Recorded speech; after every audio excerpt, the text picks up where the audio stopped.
Let's go out to Cleveland. Stephen A. Smith, and what's your takeaway from Game 4?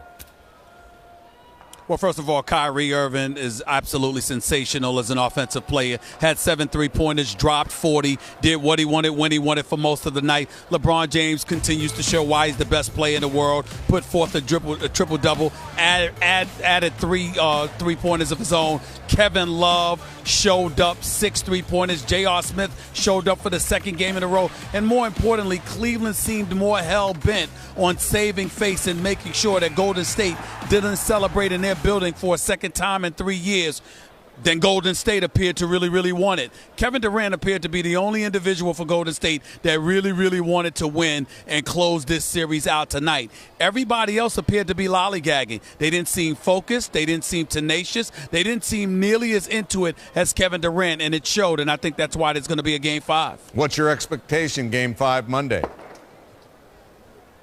Well, I expect the Golden State Warriors to win. I'd be shocked if they did not win because then things will get really tight because then Cleveland gets to come back here. But Golden State, I think you can expect them to be ready. They gave up 49 points in the first quarter. That's an NBA Finals record. 86 in the first half. That's an NBA Finals record. 13 3-pointers in the first half. That's an NBA Finals record. Defensively, it was an absolutely abysmal and embarrassing performance. And I think having a weekend to prepare before hosting a Game 5 in their building with that crowd, I think Golden State will be ready to close this out. If Cleveland hit shots the way that they did tonight, of course they could win. But I don't anticipate that they'll make 24 3-pointers the way they did in Game 4 tonight. So I'm going to anticipate that the Warriors will close it out Monday. If you are wrong, how tight do you expect the Warriors to be for a Game 6?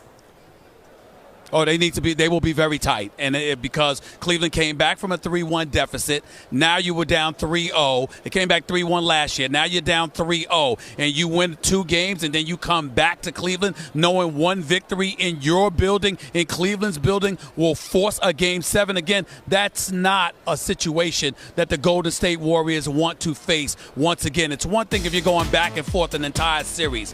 But the specter of being the first team in history to blow a 3-0 lead in an NBA Finals, no way they want that scenario. Game 5 is very important because if they lose Game 5, the likelihood is that they'll lose Game 6 and there will be a Game 7 back at the Oracle, which would put immense pressure on them. They want no parts of that.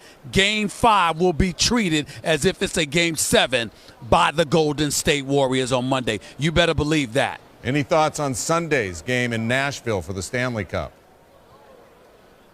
No, I'm not a hockey dude. I'm not going to lie to America and pretend that I am. Stephen A. Smith.